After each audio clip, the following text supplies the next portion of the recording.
Esta es la primera charla sobre la figura de Su Santidad Benedicto XVI, que hace menos de un año nos dejó. Es una persona, no está a mí hablar, hacer elogio de una persona que está entre los grandísimos, posiblemente ha sido el mayor teólogo de la Iglesia del siglo pasado y no solo. Un hombre de una cultura fantástica, una persona magnífica. He elegido el comentario a esta encíclica, aunque no haya sido su primera, pero ¿por qué? Porque reúne lo que es prácticamente la trayectoria teológica y cultural y espiritual de todo lo que ha sido el sacerdote, el arzobispo, el cardenal y el papa, el sumo pontífice Ratzinger. Caritas in veritate. Caritas in veritate quiere decir la caridad en la verdad. Estos son los dos temas de su vida, porque es cierto que el cristianismo es el amor de Dios, la Caritas. De hecho, su primera encíclica estaba titulada y era dedicada a Deus Caritas Est, Dios es caridad. Pero no se entiende o no puede ser entendida a fondo, vamos, la caridad sin la verdad. Y él aplica este concepto de la verdad a la doctrina social de la Iglesia, porque esta encíclica es su encíclica sobre la doctrina social de la Iglesia. Empezó a prepararla en el 2008. Contrariamente a la Deus Caritas Est y sobre todo a la siguiente, a la Spe Salvi, las tres encíclicas suyas, esta ha sido una encíclica que no ha escrito totalmente de su mano, sino que ha tenido muchísimos colaboradores. Y veremos con qué humildad se ha dejado asesorar. Y además diciendo muy claramente, bueno, pero lo veremos. La encíclica salió el 29 de junio del 2009 en un ambiente especial, porque a primeros de julio se desarrolló en Italia el fin de semana del 6 al 9 de junio, me parece recordar, el encuentro del G8. El G8 es una organización internacional que reúne las 8 mayores potencias mundiales que se intercambian, se conocen y tal. Y él la aprovechó porque prácticamente todos los miembros del G8, y luego el G8 funciona así, hay miembros de derecho, que son las 8 potencias principales, y luego hay un grupo de constantes invitados, y luego hay unos invitados, que son todos jefes de Estado. Pues bien, todos los jefes de Estado fueron recibidos en audiencia personal y privada con Su Santidad Benedicto XVI. Y no sabemos mucho porque son privadas y no se sabe, pero de una sí que se sabe. Y fue la reunión con Obama. El Barack Obama entonces era presidente de Estados Unidos y había organizado una reforma del seguro social, lo que hay en Estados Unidos, que es muy distinto de lo que tenemos en general en Europa, y esta reforma pues tenía bastantes aspectos que iban contra la moral cristiana, básicamente como trataba el tema del aborto, además de la eutanasia y tal, pero el aborto era... Y tuvieron un coloquio, al parecer, muy cordial, y a todos el Papa regalaba el texto de la Caritas in Veritate, con la dedicatoria, autógrafo y tal, pero a Barack Obama, además del texto de la Caritas in Veritate, regaló también la dignitate humane, quiere decir, sobre la dignidad del hombre. Bien, cuando salió la ley para la estructuración del sistema social americano, Barack Obama hizo hacer un cambio fundamental, que no se financiaría el aborto. No sé si habéis entendido algo de mi pobre español.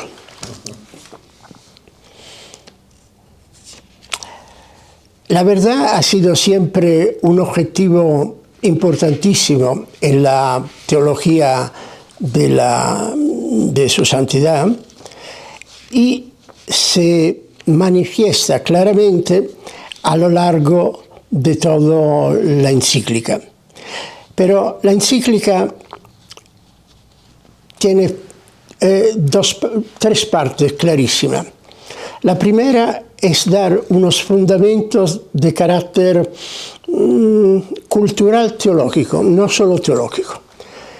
La segunda es un examen de la doctrina social de la Iglesia, más o menos a partir de la Populorum Progressio, que fue la encíclica de su santidad San Pablo VI. Teresa, buenas tardes. Encíclica que Pablo VI firmó en el 1971 al ser 80 años de la primera encíclica de un papa sobre la doctrina social, que era la famosa Rerum Novarum de León XIII. Y la terza parte de la encíclica analiza puntos concretos de la situación social en el mundo del 2009, pero que vamos, no han cambiado mucho. Los principios fundamentales son, primero, la caridad. Para su santidad Benedicto es la principal. Ahora voy a leer mucho parte de la encíclica, el texto directo, porque así dice: es la principal fuerza impulsora del auténtico desarrollo de cada persona y de toda la humanidad, la caridad. Cada uno encuentra su propio bien asumiendo el proyecto que Dios tiene sobre él para realizarlo plenamente. En efecto, encuentra en dicho proyecto su verdad y aceptando esta verdad se hace libre. Entonces, entramos ya con tres temas muy importantes. Dios tiene un proyecto de caridad. Y la verdad de este proyecto, si el hombre la acepta, completa el hombre y lo hace libre. Entonces vincula la caridad con la verdad, porque solo en la verdad del proyecto que Dios tiene sobre mí, yo puedo ser libre. Y la libertad. No sé si queda claro este pasaje. La caridad es la vía maestra de la doctrina social de la Iglesia. Es, y cita San Mateo, la síntesis de toda la ley. Ahora bien, su santidad, que vivía muy a fondo el mundo y las problemáticas que salían, dice: soy consciente de las desviaciones y la pérdida de sentido que ha sufrido y sufre la caridad, con el consiguiente riesgo de ser malentendida. En el ámbito social, jurídico, cultural, político, económico, es decir, en el contexto más expuesto a dicho peligro, se afirma fácilmente su irrelevancia, quiere decir, la irrelevancia de la caridad, para interpretar y orientar las responsabilidades morales. Quiere decir, para mucha gente, el amor, la caritas, porque, bueno, tomad en cuenta que su santidad Benedicto distingue mucho entre lo que es el amor sensual, hace una distinción muy fina del ágape cristiano y del amor de benevolencia. distingue mucho, que son distintas formas de analizar el amor, pero al final, hablando en general de amor, es verdad que en la sociedad de hoy es una palabra demasiado utilizada y a la cual se le quita el contenido y se pone en un cajoncito, pero dice, no, el amor no me sirve para hacer negocio, el amor no me sirve para, como decía Machiavelli, que decía, no con i padri nostri si reggono gli stati, dice, no se rigen los estados con los padres nuestros, y el resultado se ha visto. Entonces, dice, ¿por qué esto? ¿Por qué pasa que con la caridad no se utiliza, entre comillas, no la empleamos en las relaciones sociales? Y él dice, solo en la verdad resplandece la caridad y puede ser vivida auténticamente. Esta luz es simultáneamente la de la razón y la de la fe. Aquí engancha la caridad con el raciocinio, con la fe. Quiere decir, las relaciones humanas, antes de ser relaciones de amor, son, por ejemplo, relaciones de justicia. Y si no se cumple la justicia, no hay amor. Pero la justicia se ilumina con la razón. La justicia no viene del amor, viene de la verdad de las relaciones. Pero, y lo dirá después, lo va a subrayar otra vez, dice, no se puede decir que yo amo a una persona y le doy si no le has dado antes lo que le debes dar. Es fundamental. Y así, en muchos casos, es la razón que te dice cosa hay que hacer, por qué hay que hacer, y sobre esto puedes construir el amor. Pero a la base está la razón, que él defiende muchísimo. Sin verdad, la caridad cae en un mero sentimentalismo. Y la persona, todo el Sturm und Drang de todo amor y confianza, elan vital y tal, pero a la hora de la verdad, si no razona, construye sobre la arena. No es sólido lo que construye. Este es el riesgo fatal del amor en una cultura sin verdad. Es presa fácil de las emociones. El instintivo, el emotivo, el sentimentalismo, todas estas cosas que suenan muy bien, pero que son papel mojado. La verdad libera a la caridad de la estrechez de una emotividad que la priva de contenidos relacionales y sociales, así como de un fideísmo que mutila, ¿se dice mutila o mutila? Mutila, gracias, su horizonte humano y universal. Entonces, esa es una constante apología de la verdad que, tomando en cuenta que la verdad y la caridad son dos cosas, no son dos virtudes teologales. La caridad es una virtud teologal, la verdad es Dios.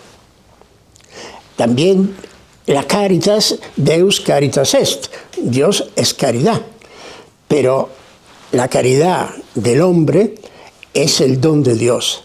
La verdad es el razonar del hombre que busca, iluminado por la fe, llegar a Dios, que es la fuente de la verdad, la fuente del conocimiento, la fuente de la razón, porque no olvidamos que el hombre, según Génesis y la teología ortodoxa, es la imagen de Dios, imago Dei.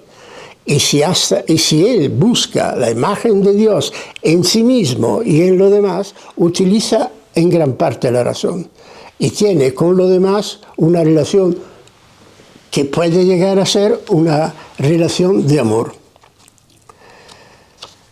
Un cristiano de caridad sin verdad se puede confundir fácilmente con una reserva de buenos sentimientos sentimientos provechosos para la convivencia social, pero marginales, porque sin la verdad no tiene la fuerza de penetración en las relaciones humanas. Luego vuelve a la caridad, dice: la caridad es amor recibido y ofrecido, es amor creador. Y dice: la doctrina social de la Iglesia responde a esta dinámica de caridad recibida y ofrecida. Es caritas in veritate in re socialis. Es la caridad de la verdad de las cosas sociales, del mundo de relaciones humanas. Dice: y la doctrina social de la Iglesia es una doctrina al servicio de la caridad, pero en la verdad. La verdad es fundamental y es hija de la razón humana. Cuando Chesterton dice que si se quita la razón o se deja de creer en Dios, entonces se cree en cualquier cosa y se organizan tremendos líos, pues es que sin la razón, sin el razonamiento, el hombre deja de ser hombre. Es un instinto, es una masa de emociones, como dice antes.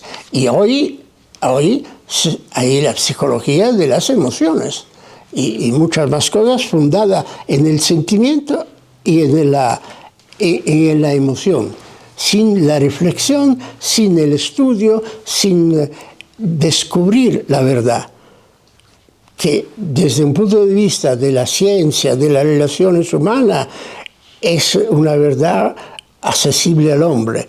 Pero si está hasta iluminada por la fe, entonces esta razón alcanza a conocer Dios y transforma el hombre en un ser capax Dei, capaz de Dios. Y esto tiene unas repercusiones en el ámbito social impresionantes. La caritas in veritate es el principio sobre el que gira la doctrina social de la Iglesia. Un principio que adquiere formas operativas en criterios orientadores. Entonces, pone como base de la doctrina social de la Iglesia la caridad y la verdad en estrechísima colaboración, digamos, pero dice que estas dos ofrecen al hombre unas orientaciones que recoge la doctrina social de la Iglesia. Dice: las primeras que yo analizo, dice su santidad, en la doctrina social, son la justicia y el bien común. Ante todo, la justicia. En primer lugar, la justicia. Hay un brocardo latino que dice: ubi societas ibi ius. Donde hay una sociedad, hay un derecho. Bueno, mejor que un derecho, hay el derecho. No existe sociedad humana, y Sant'Agustín lo decía, dice: ¿qué son las asociaciones de ladrones? ¿En qué son distintas del Estado? Las asociaciones de ladrones tienen también su derecho, pero su distinción con un Estado de buen gobierno es que su objetivo es el mal. Pero ellas mismas tienen una relación de derecho, porque si no, no podría ser una asociación. La caridad va más allá de la justicia, porque amar es dar, ofrecer de lo mío al otro, pero nunca carece de justicia, la cual lleva a dar al otro lo que es suyo. Ese es el punto. Si yo, y lo hemos anticipado antes, si yo al otro no le doy lo que es su derecho recibir, lo que le corresponde, pues yo no lo amo, porque no soy justo con él. Ahí Cicerón decía que que los principios de la vida social eran honesto vivere, quiere decir, vivir honradamente, alterum non ledere, no dañar al otro, cuicunque sunt tribuere, dar a cualquiera lo que le corresponde. Y este es el derecho. Y sin el derecho, por eso no viene, vamos, no está en la Carta, está en otro documento siempre de Benedicto XVI. Su Santidad es muy crítico con el derecho actual, sobre todo de esto de las instituciones supranacionales, pero no solo, porque dice, es un derecho que cambia constantemente, lo llamaba el derecho líquido. Y es un derecho que destruye cada vez sus logros anteriores, lo modifica y entonces cae en un total y absoluto relativismo. Y si el derecho es relativo, no es derecho. Quiere decir, no sirve para reglamentar relaciones humanas. No es una base de nada. No puedo dar al otro de lo mío sin haberle dado en primer lugar lo que en justicia le corresponda. Eso es un principio fundamental. Y cuando va a perseguir la limosna, un momento, ¿has dado lo que le debes dar? Y esto lo veremos mucho en el tema de los emigrantes. Luego, la otra referencia importantísima es el bien común. Desear el bien común y esforzarse por él es exigencia de justicia y caridad. Trabajar por el bien común es cuidar por un lado y utilizar por otro ese conjunto de instituciones que estructuran jurídica, civil, política y culturalmente la vida social, que se configura así como polis. Quiere decir que cada uno tiene que trabajar para el bien común, porque si no se cae en un problema enorme, en el egoísmo. Si yo no fundo mi actividad en el bien común, quiere decir, en tomar en cuenta la dignidad del otro y entonces en esforzarme para aumentar mi disponibilidad hacia el otro, caigo en el egoísmo. Y el egoísmo è stata una delle grandi pruebas que ha limitado enormemente la cultura, sobre todo del siglo XIX, hasta los horrores hasta 1945, para decir. Se ama al próximo tanto más eficazmente cuanto más se atribuya por un bien común, se trabaje, perdonen, por un bien común que responda también a sus necesidades reales. Nada de utopía, nada de planes quinquenales, nada. Las necesidades reales. Y luego, ¿qué es la realidad? Todo cristiano está llamado a esta caridad, según su vocación y sus posibilidades de incidir en la polis. La polis es la ciudad. Esta es una llamada muy fuerte a la responsabilidad social.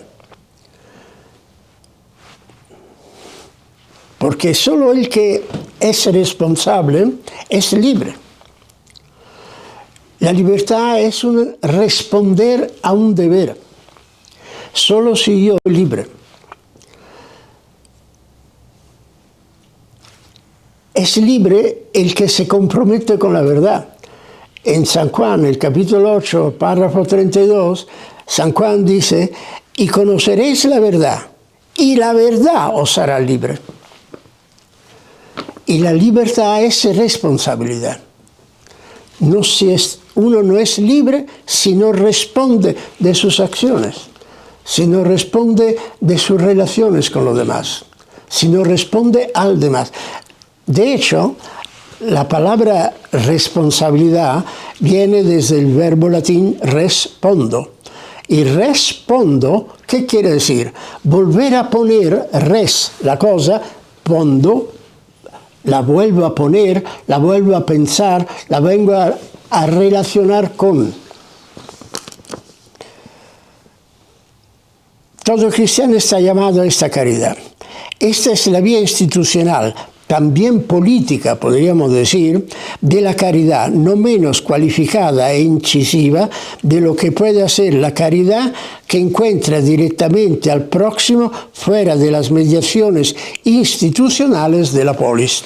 Quiere decir, cuando yo tengo el concepto claro de caridad y el concepto claro de justicia y de bien común, aunque salga de mi ambiente natural, pues yo puedo perfectamente relacionarme con todo el mundo, porque tengo estas tres claves fundamentales para una relación proficua, humana, y que me pone en contacto con el otro en manera digna, para el otro y para mí.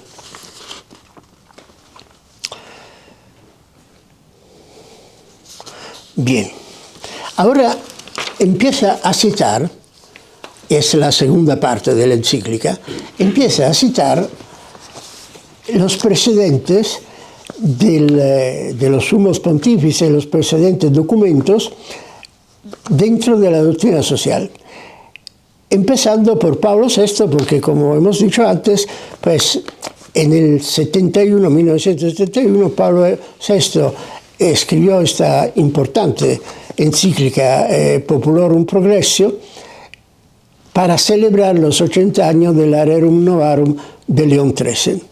Y su Santidad Benedicto cita esta, cita la de San Juan Pablo II, Sollicitudo Rei Socialis, por supuesto cita la Centesimus Annum, siempre de San Juan Pablo II. ¿Y esto qué quiere decir?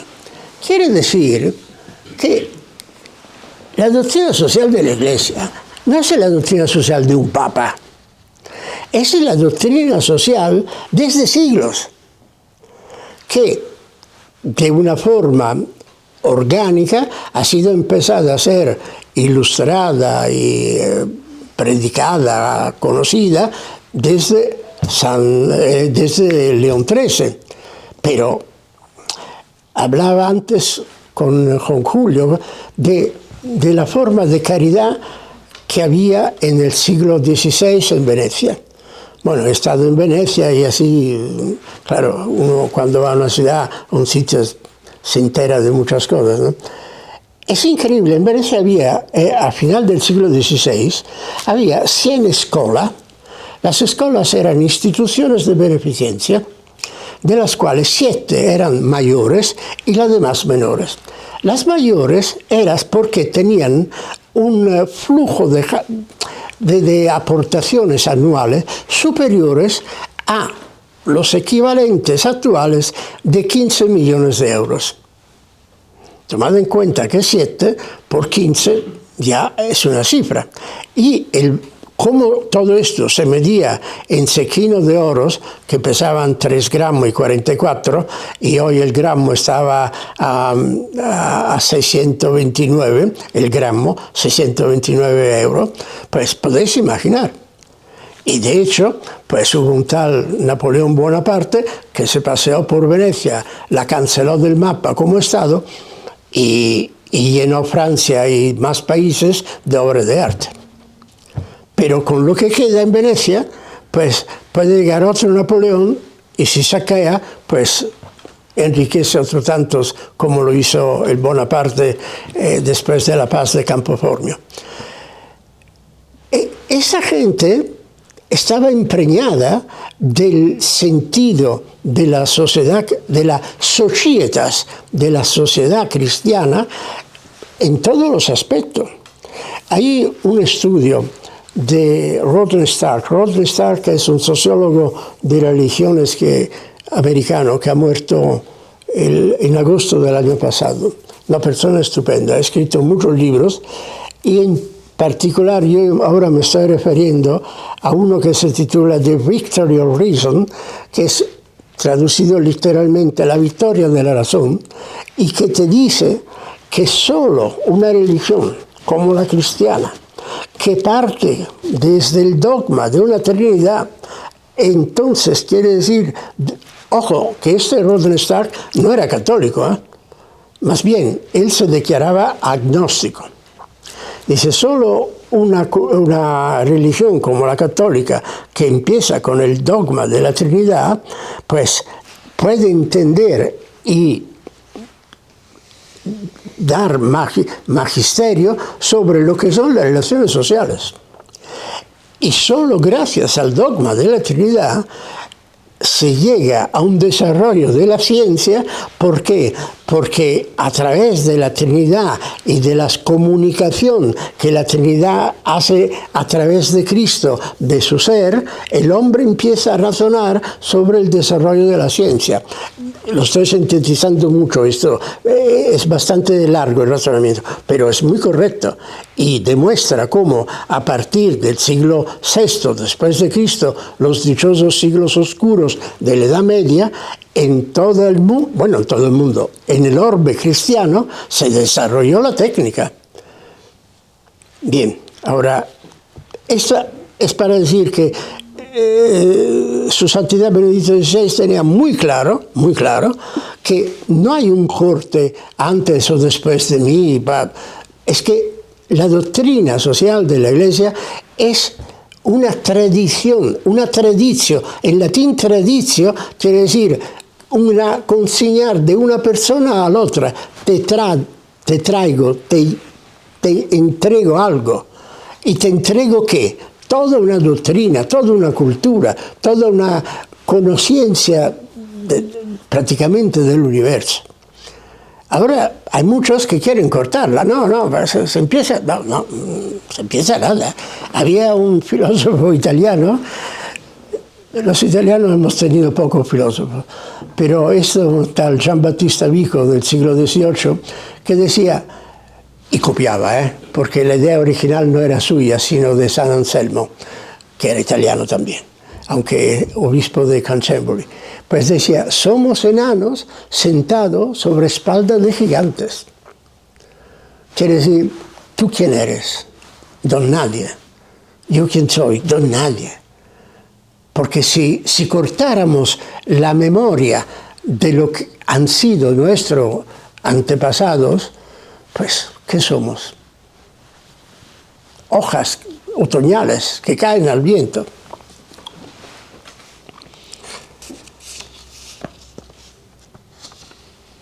Aquí sigue con la... Ahora...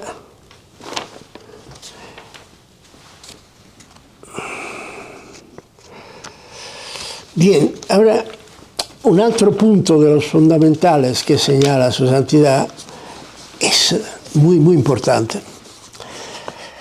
Y se remonta, la tradición, se remonta a una frase de nuestro Señor, que citada en San Mateo, en San Lucas, que dice, dad al César lo que es del César y a Dios lo que es de Dios.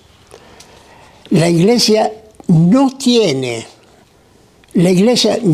textuales palabras de Su Santidad Benedicto XVI, la Iglesia no tiene soluciones técnicas que ofrecer.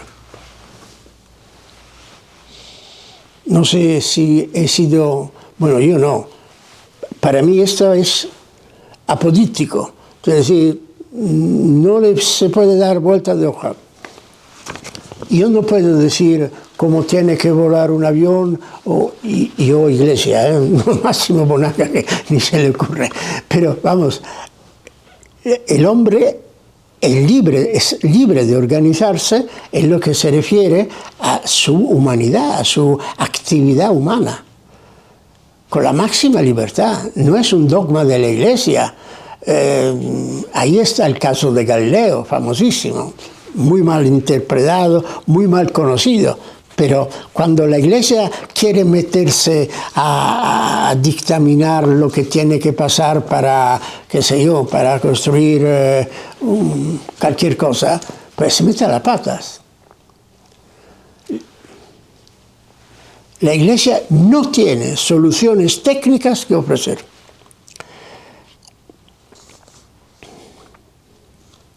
Solo la fidelidad a la verdad que es la única garantía de libertad y de posibilidad de un desarrollo humano integral, es fundamental para la Iglesia. Para la Iglesia esta misión de verdad es irrenunciable. No puede entrar en el particular, en el detalle. Tiene que anunciar la verdad. Y cuando empiezan a decir que, hombre, la ética de circunstancia, ¿con quién hablábamos? Esto no se puede dar en la Iglesia.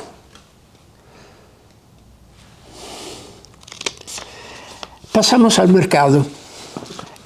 Ahora los principios han acabado. Pasamos a tres aspectos, entre los demás, que toca la encíclica. El primero en orden de la encíclica, es el mercado. Si hay confianza recíproca y generalizada, el mercado es la institución económica que permite el encuentro entre las personas como agentes económicos que utilizan el contrato como norma de sus relaciones y que intercambian bienes y servicios de consumo para satisfacer sus necesidades y deseos. Este mercado funciona con el principio de la llamada justicia conmutativa. Do ut des. Te doy algo porque tú me das algo. Así de sencillo. Pero la Iglesia va más allá y nunca ha dejado de tomar en cuenta otros dos tipos de justicias sobre la base de la conmutativa. Ojo, si no hay la conmutativa, no hay la demás. Pero la Iglesia añade la justicia distributiva y de justicia social. Entonces, digamos que se va de menos a más. Como San Pablo VI decía en su encíclica Populorum Progressio, este es el mínimo. Quiere decir, la justicia conmutativa es el mínimo. Pero sobre esto mínimo se puede añadir más cosas. La doctrina, la justicia distributiva y la justicia social. Yo creo que sea bastante claro. ¿Es así?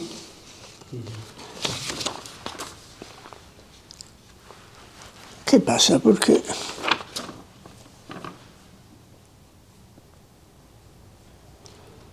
bien, sí, claro.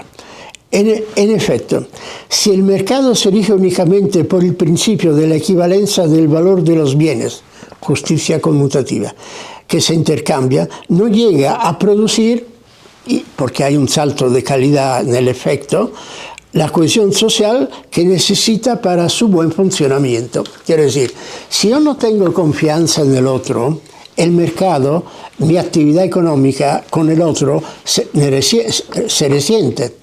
Si yo no tengo, la confianza es la base de la comunicación entre las personas, incluso en el mercado. Un ejemplo muy claro. Vamos a ver.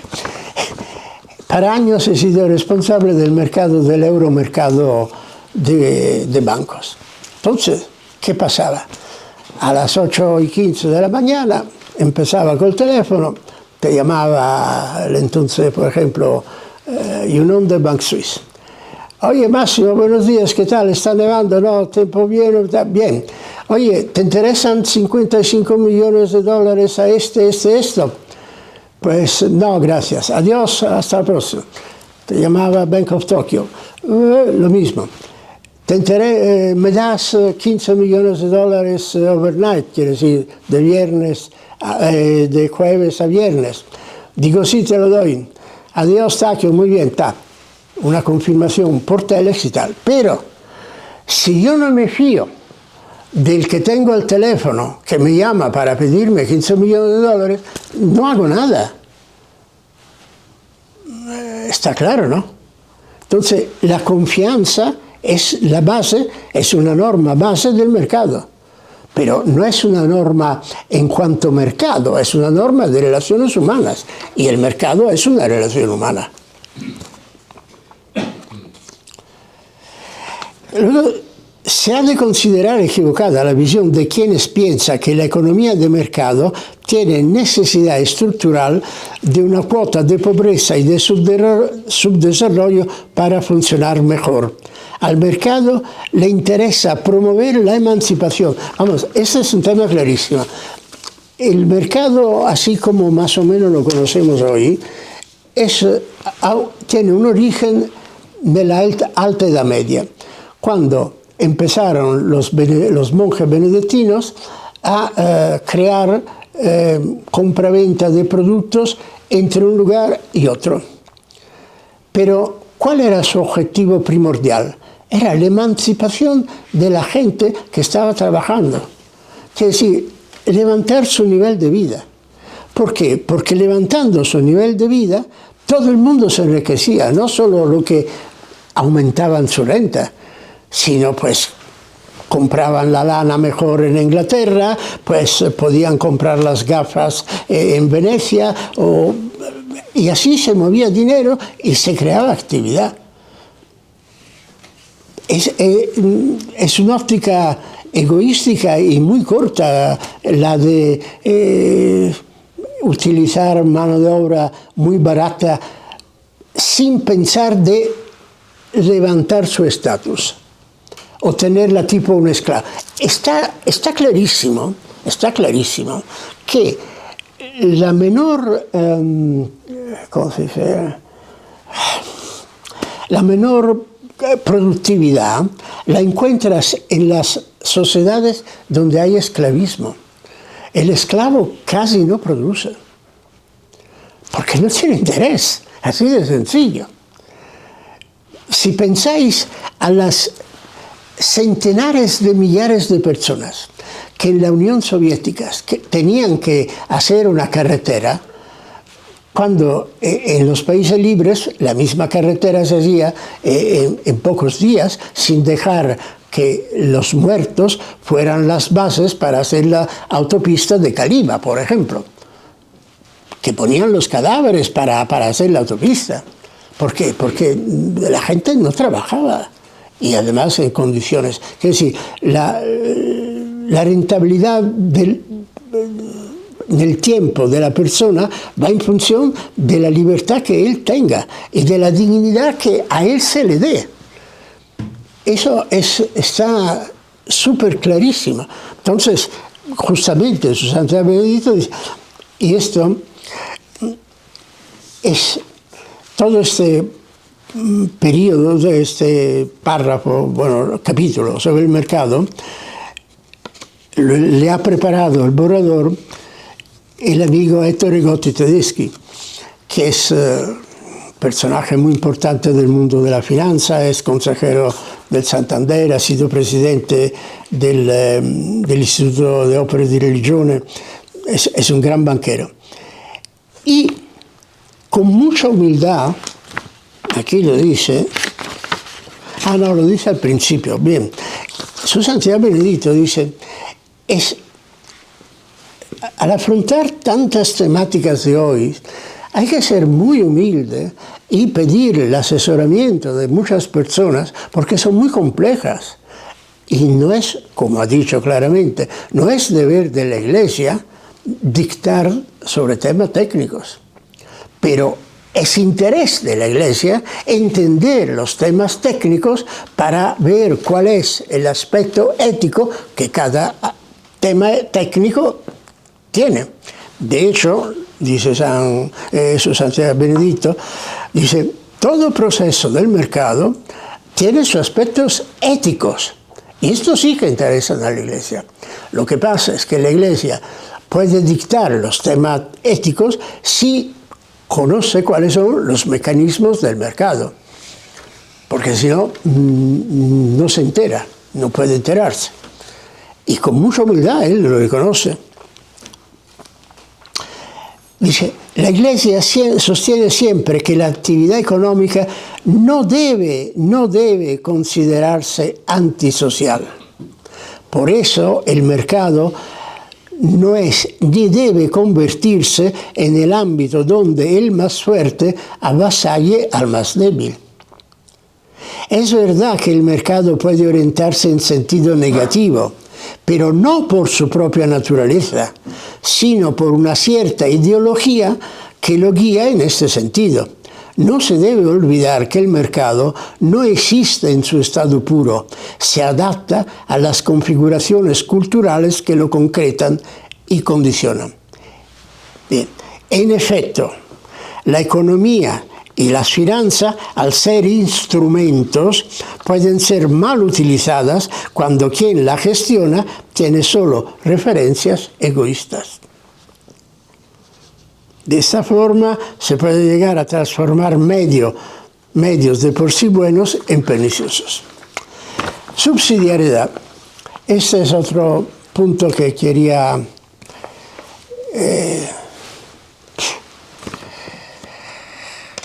voy acortando porque sin duda el principio de subsidiariedad, expresión de la inalienable libertad, es una manifestación particular de la caridad y criterio guía para la colaboración fraterna de creyentes y no creyentes. La subsidiariedad es ante todo una ayuda a la persona a través de la autonomía de los cuerpos intermedios. Ojo, aquí entramos en un tema de enorme importancia, siempre. El concepto de subsidiariedad lo definió y empezó a hablar de él su Santidad Pío XI con la 40º Annus, que era la encíclica que conmemoraba la encíclica Rerum Novarum de León XIII. ¿Cuál es el contenido de la subsidiariedad? Que una relación humana de un carácter primordial, la familia, se le puede ayudar, subsidio, me pongo a disposición, bajo alguien. Es un ofrecimiento de ayuda, pero no se le puede imponer. Y se empieza por la familia hacia arriba y no al revés. Quiere decir, no es que la familia tenga que subsidiar al Estado. El Estado que tiene que subsidiar a la familia. A través de toda la escala de las distintas organizaciones civiles que hay en el mundo. Entonces, por ejemplo, la familia tiene que educar a los hijos. Entonces, se fundan asociaciones de padres que fundan colegios y tal. Estas estructuras y hacia adelante, la universidad y tal, hasta llegar al último nivel que es el Estado. Pero el Estado subsidia, no tiene que ser subsidiado. ¿Por qué? Porque se subsidia el origen.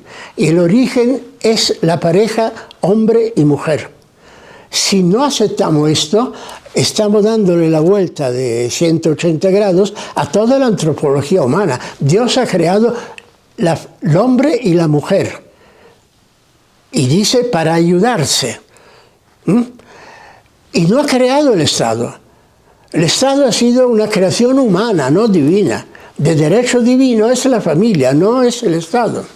Entonces el Estado solo puede ser ayudando, está organizado para ayudar a las personas, no para ser ayudado. Si es al revés, el Estado mismo acaba siendo dictatorial y ineficaz. Eso está clarísimo.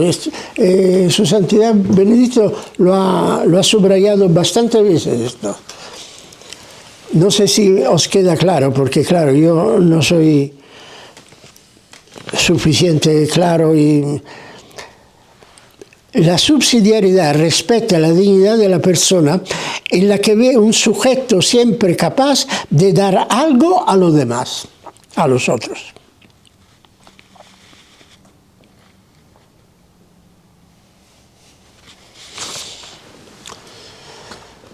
Ahora bien, dice, por tanto, es un principio, la subsidiariedad, particularmente adecuado para gobernar la globalización y orientarla hacia un verdadero desarrollo humano. Para no abrir la puerta a un peligroso poder universal de tipo monocrático, el gobierno de la globalización debe ser de tipo subsidiario. Articulados en múltiples.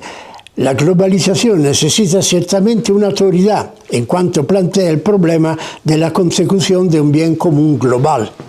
Y por eso hay la autoridad sobranacional, pero en fin con el objetivo del bien común, no con el objetivo de su bien, de la organización.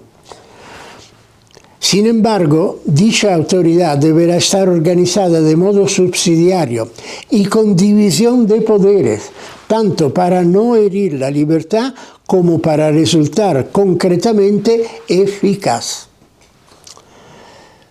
No sé si en mi pobre expresión, pues espero que hayáis entendido. Emigrantes, y con esto cerramos. La encíclica también aborda el muy actual tema de los inmigrantes. Ya en el catecismo, esto es una consideración que hago, ¿no? Ya en el catecismo de la Iglesia Católica lo examina en el número 2241, que reproduzco integralmente. Pero sintetizando, ¿qué dice este artículo? Dos cosas. Que los emigrantes que tienen que salir de su país por razones de guerras, de persecuciones, de falta de trabajo y tal, tienen que ser acogidos en países que pueden acogerlo, más ricos. Pero los países que acogen tienen el derecho a, primero, reglamentar estas entradas. Catecismo de la Iglesia Católica. Segundo, a exigir que los que lleguen se adapten a las costumbres del país. Más claro creo que sea imposible. El inmigrante está obligado a respetar con gratitud el patrimonio material y espiritual del país que lo acoge y a obedecer sus leyes y contribuir a sus cargas, no al revés. No al revés.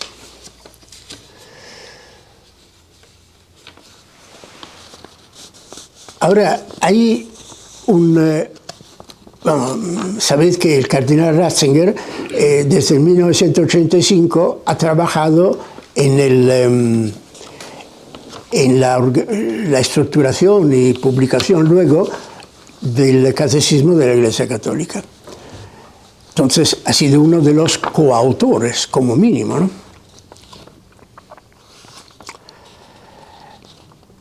Es bien citar lo que en un documento el ya Papa ahora, Benedicto XVI, dice del catecismo.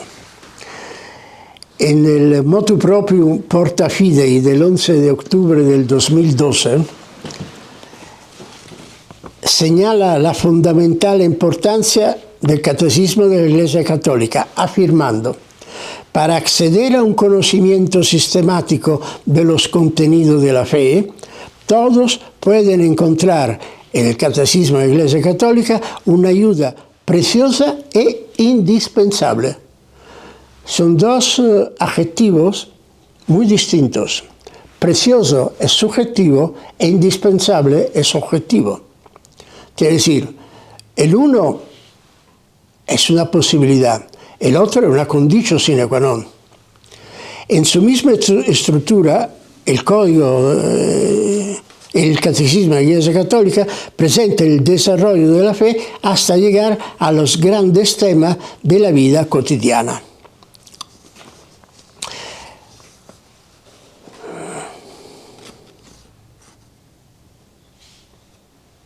Bueno, luego en la encíclica dice que se auspica una estrecha colaboración entre los países de origen y de destino de los emigrantes.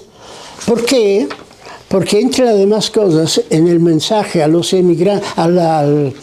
para el Día de los Emigrantes del año 2013, que ha sido uno de sus últimos documentos, para la Jornada Mundial del Emigrante, el Papa dice que, y en esto hace una interpretación auténtica, digamos, del catecismo del número 2241, dice: sin embargo, en el actual contexto sociopolítico, antes incluso que el derecho a emigrar, hay que reafirmar el derecho a no emigrar, es decir, a tener las condiciones para permanecer en la propia tierra, repitiendo con el beato Juan Pablo II que es un derecho primario del hombre vivir en su propia patria. Yo oigo esto todos los días que voy a misa. Sin embargo, este derecho es efectivo solo si se tienen constantemente bajo control los factores que impulsan a la inmigración. Y aquí hace una serie de ejemplos que dicen, pues, por ejemplo, la corrupción del país, a la cual se destinan los fondos para ayudar a crear in situ, en el país mismo, oportunidad de trabajo. Bien, con esto acabo. Muchas gracias.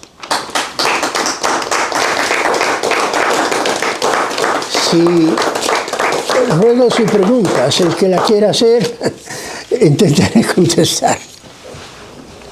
En el último apartado que has hablado del tema de la emigración, se contradice con respecto a que el catecismo de la Iglesia en un Estado que no es católico, es decir, que no se rige por la ley cristiana, pues no viene a cuento a que podamos exigir que el emigrante cumpla, por ejemplo, las condiciones del país en el que habita. Por ejemplo, la cultura musulmana la imponen aquí en sus costumbres.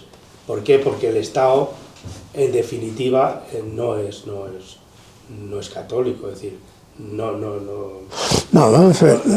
¿Quién se contradice? No he entendido, tú has empezado diciendo se contradice. ¿Quién se contradice? No, quiero decirte que no se puede aplicar, es decir, la normativa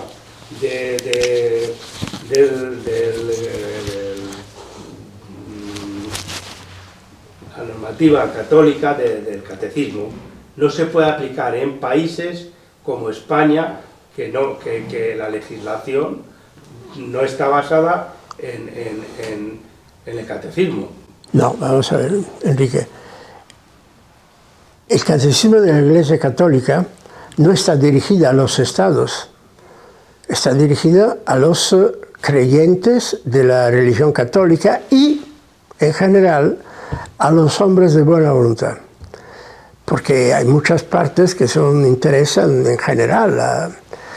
Entonces, un Estado como el español, que es un Estado laico, la Constitución española no dice que dice que, creo, no la he estudiado yo, la Constitución española, es así, es laico, como el italiano, son constituciones que han nacido en el mismo ambiente, digamos.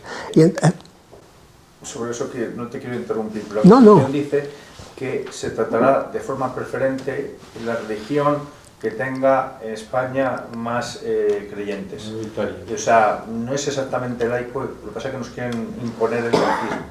O sea, dice que se tratará de forma preferente la religión católica. Eso dice. No dice la religión católica, dice la religión mayoritaria. Bien, pero no te dice que hay que aplicar las normas que dice la religión católica. Quiere decir, tiene una especial atención a reconocer la importancia social y el peso específico que tiene una cultura religiosa dentro de su territorio, porque es un reflejo de la estructura democrática del país, en el sentido que es una importante cuota de la población. Entiendo que sea por eso. Claro, sí. Y entonces no hay una contradicción. Es decir, el catecismo no te dice que tienes que aplicar, dice, esto es la moral o la teología, pero en este caso es la moral de la Iglesia, pero no te obliga a que sea la moral del Estado español. Es una orientación, el catecismo. Vamos a ver, Una política de bien común, entiendo que es una orientaciones prácticas. Para el católico Para resolver es problemas. una fuerte obligación.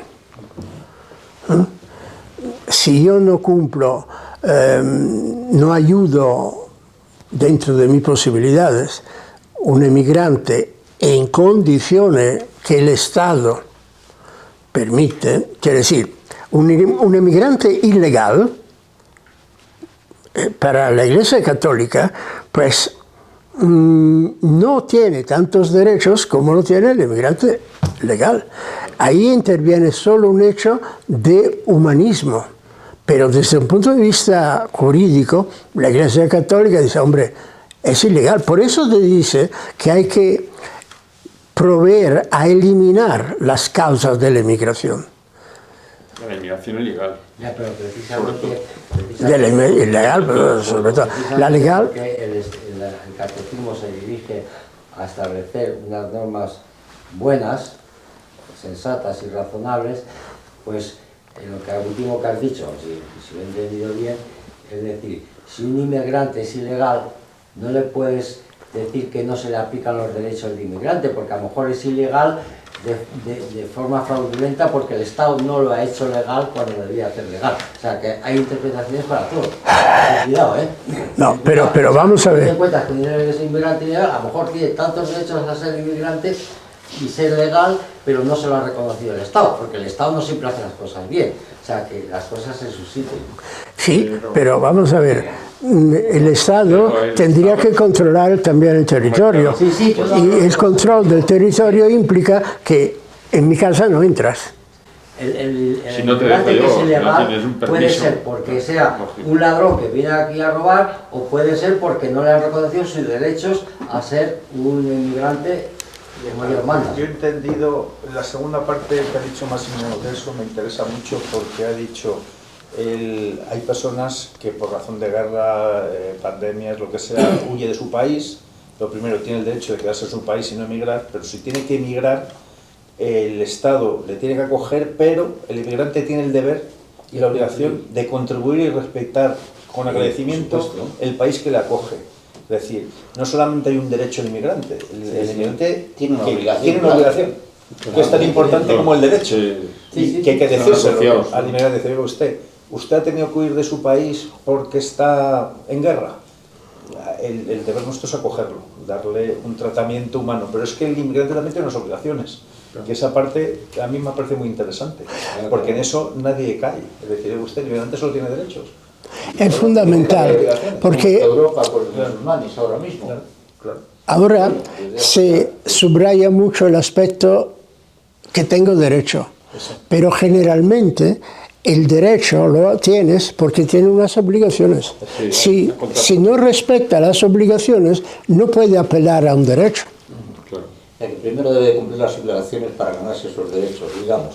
Digo que primero debe cumplir las obligaciones para ganarse el derecho a ser acogido y respetado según las normas.